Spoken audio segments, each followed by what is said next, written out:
위대한 스승의 가르침에 위대한 제자가 나온다. 우리가 잘 알고 있는 우리나라 사자성어 중에서요, 이 청출어람이란 단어가 있습니다. 쪽에서 뽑아낸 푸른 물감이 쪽보다 더 푸르다. 위대한 스승 아래 위대한 제자가 배출된다는 의미도 합니다. 위대한 제자는 위대한 스승의 가르침에 있죠. 역시 위대한 인물 뒤에는 위대한 어머니가 존재함을 보게 됩니다. 한국을 대표하는 많은 정치인들, 경제인들, 탁월한 인재분들, 그리고 유명한 연예인들의 간증을 들어보면 위대한 어머니의 기도가 있었다. 많은 간증들을 보게 됩니다. 또한 어머니의 기도뿐만 아니라 가정을 위해 헌신한 아버지의 헌신도 있음을 보게 됩니다. 그래서 미국에서는 5월달을 맞이하면 어버이날을 이 마더스데이라 말합니다. 마더스데이. 그래서 한 날을 딱 정해서 5월달에 정해서 어머니를 격려하고 축복해주고 위로하는 마더스데이가 있습니다. 또한 그럼에도 불구하고 아버지 데이는 없을까? 있습니다. 그래서 파더스데이가 있습니다. 파더스데이. 그래서 미국에서는 그날을 딱 정해가지고 아버지를 격려하고 위로하며 축하하는 파더스데이가 있음을 보게 됩니다. 여러분, 여러분의 어머니, 아버님들 날마다 힘을 내시길 주의 이름으로 축원합니다. 날마다 강건하시고요, 날마다 하나님의 영광이 임하는 믿음의 가정 되길 주의 이름으로 축원합니다. 미국 경제지 포스포가 선정한 미국 역사상 최고의 갑부가 누구일까? 그 인물의 닉네임은 이 석유왕으로 잘 알려진 인물입니다. 생전에 미국 전 지역에 2,500개 이상의 도서관을 세웠고요, 수많은 학교와 기념교회를 세웠던 인물이었습니다. 지금은 고인이 되었지만 지금의 그의 유훈을 남긴 사명을 통해서 후대들이요, 복지재단을 설립해서 많은 난민들, 고아들, 그리고 학교 현장에서 국가기관에서 헌신하는 모습들을 보게 됩니다. 또한 병원을 세웠고 교회가 계속적으로 세워지고 있음을 보게 됩니다. 성공한 기업인 바로 록펠러입니다. 록펠러. 생전에 성공한 비결이 무엇입니까? 기자들이 질문합니다. 단연 이렇게 고백합니다. 가감없이 어머니의 유언 덕분입니다. 어머니의 유언 덕분입니다. 록펠러에게 어머니의 유언, 바로 어머니가 남겨주신 10가지 유언, 그 10가지 유언이 그의 인생을 바꾸는 유언이 됩니다. 지금도 그의 후손들은 이것을 가훈으로 생각합니다. 그리고 그 할머니가 기도했던 이 정신, 록펠러가 세워졌고 그리고 후대들이 세워졌음을 고백하는 간증의 사건들을 보게 됩니다. 어머니의 유언이 어떤 제목이 있을까? 여러분 아시겠지만 첫 번째 유언은 하나님을 친아버지처럼 여겨라. 그러니까 늘 가까이 주님을 찬양하는 가정이 되어라. 두 번째, 목사님을 하나님 다음으로 섬겨라. 그리고 주일 예배는 본교에서 드려라. 네 번째는 오른쪽 주머니는 항상 11조 주머니로 하라. 다섯 번째는 아무도 원수로 만들지 말아라. 여섯 번째는 아침에 목표를 세우고 기도하라. 그리고 잠자리 들기 전에 하루를 반성하고 기도하라. 아침에는 꼭 하나님의 말씀을 읽어라. 아홉 번째, 남을 도울 수 있으면 힘껏 도우라. 그리고 열 번째, 예배 시간에 항상 앞에 앉아라. 사모하는 마음이겠죠. 이 유언의 마음이 록펠러에게 전달이 되고 모든 경영과 가정에서 교훈으로 삼아 많은 삶을 살게 됩니다. 위대한 성공한 기업인 그리고 하나님 앞에서 한 신앙인으로서요, 록펠러가 될 수 있었던 것은 어머니가 생전에 남긴 믿음의 유산, 바로 유언이 있음을 보게 됩니다. 록펠러에게 남겨진 어머니의 유언 10가지가 있듯이요, 우리가 기억하는 어머니, 여러분에게 기억하는 어머니, 여러분에게 어머니의 유언은 무엇입니까? 그리고 한편 앞으로 여러분이 자녀들에게 남겨줄 유언은 무엇입니까? 오늘 본문에 보면 한 여인의 위대한 기도가요, 구체적인 그녀의 신앙 고백이 오늘 소개되고 있음을 보게 됩니다. 오늘 본문에 보면 2장 1절 말씀 보면 한나가 기도하여 이르되 나와 있습니다. 계속 사무엘서를 보면 읽다 보면 한나가 서두에 등장이 됩니다. 한나의 인생 속에서 계속적으로 한 여인이 기도했다. 그런데 한 여인의 기도가 그의 가정을 바꾸고 한 아이의 인생을 바꾸게 되고요, 심지어는 이스라엘 백성들을 송두리째 바뀌는 역사적인 기념비적인 기도 제목이 되고 보게 됩니다. 그녀의 신앙 고백, 위대한 자녀를 탄생하게 합니다. 그리고 위대한 이스라엘 백성들 영적 지도자로 세움받는 사무엘 선지자가 딱 등장이 됩니다. 어머니의 그 가르침, 어머니의 기도가요, 그 위대한 이스라엘 백성들의 선지자요, 사사요, 제사장이었던 사무엘을 딱 세움받는 귀한 역사적인 장면이 등장됨을 보게 됩니다. 여러분, 훗날에 여러분 아시는 것처럼 출애굽하여 이스라엘 백성들이 가나안 땅에 정착합니다. 혼돈해지셨습니다. 질서가 무질서였습니다. 그런 과정 속에서 사사로 세움받는 사무엘 선지자, 그리고 왕을 기름 부는 제사장과 선지자로 사용받는 바로 사무엘 선지자가 딱 등장함을 보게 됩니다. 위대한 영적인 멘토가 되었고요, 위대한 스승이었던 사무엘 선지자, 이스라엘 백성들에게 없어서는 안 되는 영적인 지도자, 바로 사무엘 선지자가 됨을 보게 됩니다. 그리고 사무엘 선지자가 임종하는 그날 사무엘상 25장 말씀 보면 혼탁한 시대가 마무리가 되고 하나님의 신탁 통치되는 신정국가가 세워집니다. 무질서한 것이 질서가 잡혀가고요, 하나님 말씀을 저버렸던 백성들이요 말씀으로 견고하게 세워지는 신정국가, 하나님의 통치의 국가가 세워진다. 여러분, 과거가 청산되고요, 하나님께서 통치하는 나라가 세워짐을 보게 됩니다. 즉 죽는 날까지 사무엘 선지자는요 멋지게 사명을 감당하고 생을 마감한 위대한 영적 지도자 사무엘 선지자가 됨을 보게 됩니다. 그런데 그 뒤에는 항상 어머니의 기도, 바로 한나가 있었음을 보게 됩니다. 여러분, 그런데 그 위대한 어머니 한나요, 그러나 그녀의 인생은 초라하기 짝이 없는 인생이었습니다. 오늘 본문의 그 앞에 보면 1장 말씀 보면 1장 2절 말씀 보면 이렇게 나와 있습니다. 그에게 두 아내가 있었는데 그 한 사람의 이름은 한나요, 한 사람의 이름은 분인나라. 분인나에게는 자식이 있고 한나에게는 자식이 없었더라. 당시 고대 근동방에는 여러 아내를 둘 수 있었습니다. 오늘 본문에 보니까 한나가 자식이 없다 보니까 아내를 또 두었던 것 같습니다. 당신 남편이었던 엘가나에게 두 여인이 있었는데요, 첫째 부인이었던 한나에게는 자식이 없었다라고 성경은 기록되고 있습니다. 자식이 없다는 무엇을 의미할까요? 고통의 시간이죠. 괴로움의 시간이죠. 남들은 다 자식이 있는데 불구하고 나에게는 없다. 얼마나 불행한 인생이겠습니까? 초라한 인생이겠습니까? 남들에게 수많은 질타도 받겠지요. 그러나 그 인생의 끝이 아니었습니다. 또한 분인나가 계속적으로 공격합니다. 그리고 마음을 괴롭게 합니다. 힘들게 합니다. 자식도 없는데 많은 고통의 세월들을 보내게 됩니다. 한나의 인생도 참으로 가슴 아픈 사연의 세월을 보내게 됩니다. 여러분 보세요. 지금까지 한나의 인생을 돌아보면 가정을 참 성실히 섬겼을 거예요. 남편을 섬겼을 것이고요, 때로는 내 자식이 아니었지만 그 아이를 섬기면서 얼마나 수고했을까요? 또한 가족들을 섬겼을 거예요. 교회를 섬겼을 거예요. 지금까지 헌신했는데, 하나님 내가 지금까지 기도했는데 저에게는 왜 자식이 없습니까? 라고 얘기할 수 있습니다. 그런데 위대한 인재는 한 번에 만들어지지 않는다. 헌신된 가족들의 상황을 통해서 준비케 하신 하나님의 계획이 있었다. 자식이 없다 보니까 근심 속에 있는 이 한나의 모습 속에 그 주변의 바운더리에 있는 수많은 영적인 믿음의 사람들 통해서 한나를 세워가게 됨을 보게 됩니다. 사무엘상 1장 1절 말씀 같이 한번 읽어보겠습니다. 한번 읽어볼까요? 시작.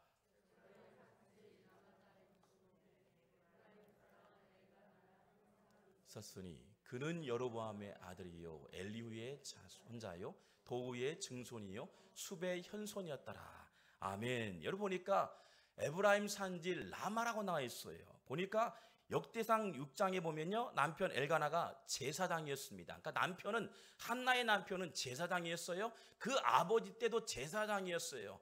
출애굽에서 이스라엘 백성들 가운데 지파들별로 땅을 유업받았지만 제사장 직장들은 땅을 유업받지 않습니다. 그리고 하나님의 영적인 은혜를 공급받는 사람 통해서 은혜를 경험하게 되죠. 보니까 당신 남편이 제사장이었다라고 소개하고 있어요. 제사장은인데 보니까 예루살렘에 머물지 않고 약 서북쪽 위에 8km 정도 되는 곳에 머물렀다 말합니다.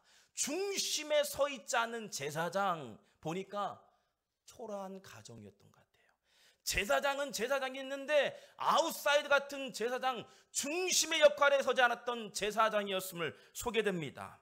그럼에도 불구하고 엘가나의 후손을 보니까요, 사무엘을 통해서요 가장 위대한 선지자 사사로 딱 세워받는 걸 보게 됩니다. 왕정시대를 이끌어가는 역사적인 인물로 쓰임받습니다. 다시 말해서 보니까요, 하나님은 인간적인 조건을 뛰어넘게 하시고 비록 초라하게 보이는 제사장이었지만, 중심에 서지 않았던 인물이었지만 그 가문의 혈통의 기도를 응답하시는 하나님의 역사를 보여주시는 줄 믿습니다. 대단하구나. 하나님은 우리가 보기에는 초라하게 보이고 연약하게 보이고 나약하게 보이고 아무것도 없는 인생처럼 보이지만, 그 아웃사이드 같은 인생이었지만, 그 중심에 서지 않았지만 하나님은 멋지게 기도의 가문을 통해서 사무엘을 하나님께 선지자로 세움받는 영적인 가문이 되게 하신 줄 믿습니다. 우리 한번 같이 볼까요? 하나님, 우리도 쓰임받을 줄 믿습니다. 할렐루야. 여러분 모두가 쓰임받는 믿음의 성도가 되길 주 이름으로 축원합니다. 여러분 초라하게 보이지만 걱정하지 마세요. 포기하지 마세요. 날마다 하나님께 매달려 기도하세요. 절대적인 하나님의 은혜가 우리 가정 위에 임하게 될 줄 믿습니다. 그런데 여러분, 한나의 기도가요, 땅에 떨어지지 않고 진가가 나옵니다. 참 놀라운 역사가 나오죠. 사무엘상 7장 5절 말씀 한번 볼까요? 7장 5절 말씀 보면, 사무엘이 이르되 온 이스라엘은 미스바로 모이라, 내가 너희를 위하여 여호와께 기도하리라 하며, 사무엘상 10장 17절 말씀 보면 사무엘이 백성을 미스바로 불러 여호와 앞에 모으고, 당시 상황은 블레셋에 의해서 계속적으로 공격을 받습니다. 외세에 침을 받아요. 그런데 사무엘이 무기를 준비하고 전략을 짜고 준비했던 것이 아니라 철저하게 이스라엘 백성들 앞에서요 같이 모으게 됐습니다. 미스바 광당에서 영적인 각성운동을 펼쳤어요. 우리가 전쟁을 앞서고 있지만 전쟁을 준비하기 전에 우리가 먼저 해야 할 일이 무엇일까? 다름 아닌 기도하는 일이었다. 문제를 만났을 때 사람을 만나고 사람을 의지하기보다는 오히려 하나님 앞에서 철저하게 영적인 각성운동, 내 자신을 돌아보았다는 거예요. 여러분, 문제가 있습니까? 어려움 만난 게 있습니까? 기도 제목이 있습니까? 그렇다면 미스바 광장에서 영적인 각성운동을 펼쳤던 그 고백처럼 하나님 앞에서 철저하게 내 자신을 죽이고 겸손하게 엎드릴 때 하나님께서 전쟁에 앞서게 하신 놀라운 기적의 은혜, 승리의 은혜로 우리와 함께 하실 줄 믿습니다. 여러분, 날마다 그래서 기도해야 돼요. 문제 앞에 엎드려야 돼요. 미스바 광장에서 모여서 날마다 내 자신을 돌아봐야 한다는 거예요. 그런 영적인 대각성 운동 앞에 모든 전쟁에서 승리케 하는 하나님의 은혜를 경험하게 됩니다. 또한 볼까요? 위대한 어머니의 기도가요, 진가가 딱 드러나는데 그의 고백이 참 근사합니다. 사무엘상 12장 23절 말씀, 24절 말씀 보면, 우리 한번 23절 말씀을 한번 볼까요? 한번 읽어보겠습니다. 시작.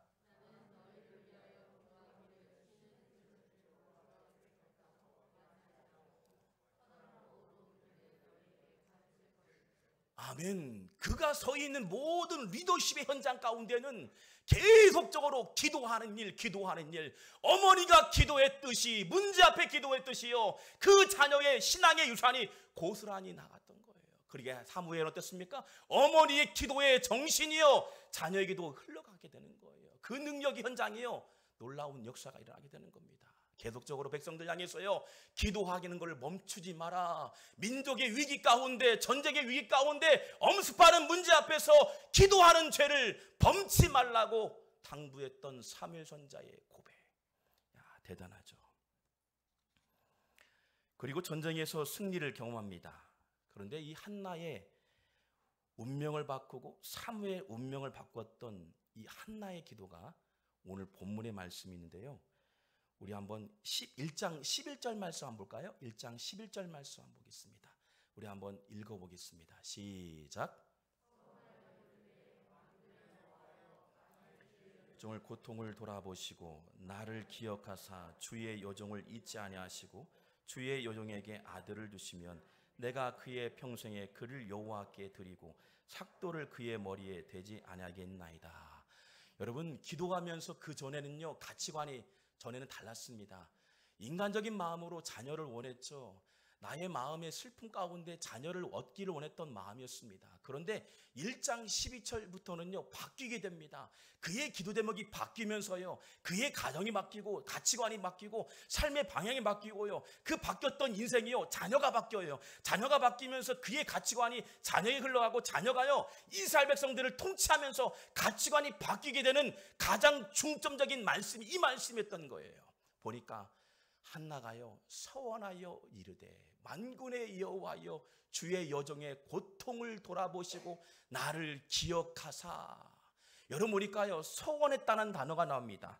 이 서원했다는 단어가 무엇일까? 고통의 깊이만큼 간절히 사모했던 마음이었던 거예요. 그러니까 자신이 원했던 것이 하나님께서는 그것을 가장 귀하게 쓰실 줄 믿고 기도했던 거예요. 저는 나를 위해서 기도했다면 이제는 바뀐 겁니다. 하나님께서 나의 모든 제목이 하나님께서 가장 멋지게 쓰실 줄 믿고 기도했던 거예요. 할렐루야. 여러분 하나님께 소원의 제목 기도할 때요 나의 욕심의 마음보다 앞서서요 하나님께서 우리의 소원의 모든 제목들을 멋지게 쓰실 줄 믿고 기도하면 그 모든 제목이 응답하여 주실 줄 믿습니다.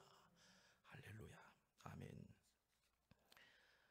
자신을 먼저 하나님께 드리고 다짐했던 서원의 기도, 자신의 깊은 내면을 하나님께 숨김없이 드리면서 자신의 여러 가지 고통의 문제뿐만 아니라 이 문제를 위해서 하나님께서 쓰실 줄 믿고 기도했더니 자녀를 얻게 되고요 그 자녀를 통해서 혼탁한 시대의 영적 지도자가 세워지는 놀라운 역사를 보여주셨다. 여러분 그래서 한나의 가장 먼저 다짐했던 것이 서원 기도였다는 겁니다. 이 서원 기도가요 기도를 통해서 그의 기도가 가치관이 바뀌게 되고 삶의 방향이 바뀌면서 그 영적인 계보의 흐름이요 자녀에게도 흘러감을 보게 됩니다. 우리 한번 같이 볼까요? 서원의 기도. 다시 볼까요? 서원의 기도.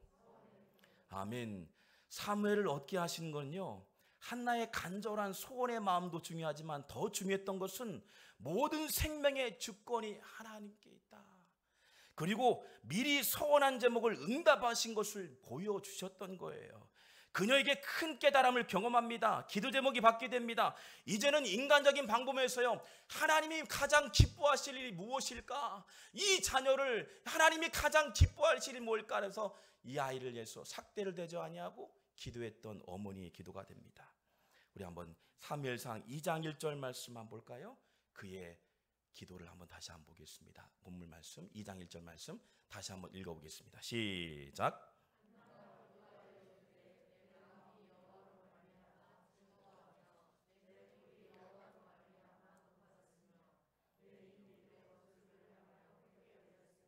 이는 내가 주의 구원으로 말미암아 기뻐함이니이다. 아멘. 한나가요 자녀를 얻었으니 얼마나 기쁘겠습니다. 그런데 이 기쁨보다 더 중요한 게 하나님께서 이 아이를 더 멋지고 근사하게 쓰실 줄 믿고 기뻐했던 거예요. 주눅 들었던 그의 머리를요 뿌리 임했다고 나와 있습니다.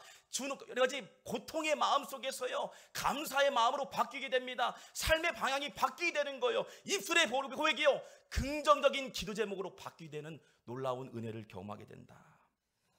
그녀에게 기쁜 일은 그토록 바라던 자녀를 얻은 기쁨도 잠시, 가장 기뻤던 것은 여호와 하나님의 계획했던 사실을 깨닫게 됩니다. 그리고 그녀의 가치관과 사상과 철학과 신앙관이 통째로 바뀌게 되는 결과를 얻게 되죠.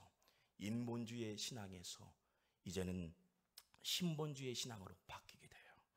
말씀의 능력을 의지합니다. 그리고 살아계신 주님을 경험하고 놀라운 계획들을 보여주신 하나님께 감사했다. 여러분, 여러분의 가정을 위해서 또한 자녀를 위해서 어떤 유산을 남기겠습니까? 반드시 기적의 은혜를 경험하는 것이 끝이 아니라 하나님께서 우리 가정을 어떻게 쓰실 줄 믿고 기도하고 소원한다면 하나님께서 더 큰 제목과 감사의 결과물로 우리에게 보여주실 줄 믿습니다. 여러분, 기도를 쉬지 않았던 사무엘, 그리고 그 뒤에 있는 어머니의 기도, 자녀를 위해서 계속적으로 기도하고 멈추지 마세요. 그래서 자녀를 위해서, 가정을 위해서 기도를 멈추지 않고 복됨을 위해서 기도하세요. 그렇다면 미리 감사하는 제목 위에 하나님의 놀라운 작품과 놀라운 섭리로 우리 가정 가운데 임하게 될 줄 믿습니다. 우리 한번 눈을 감아보겠습니다.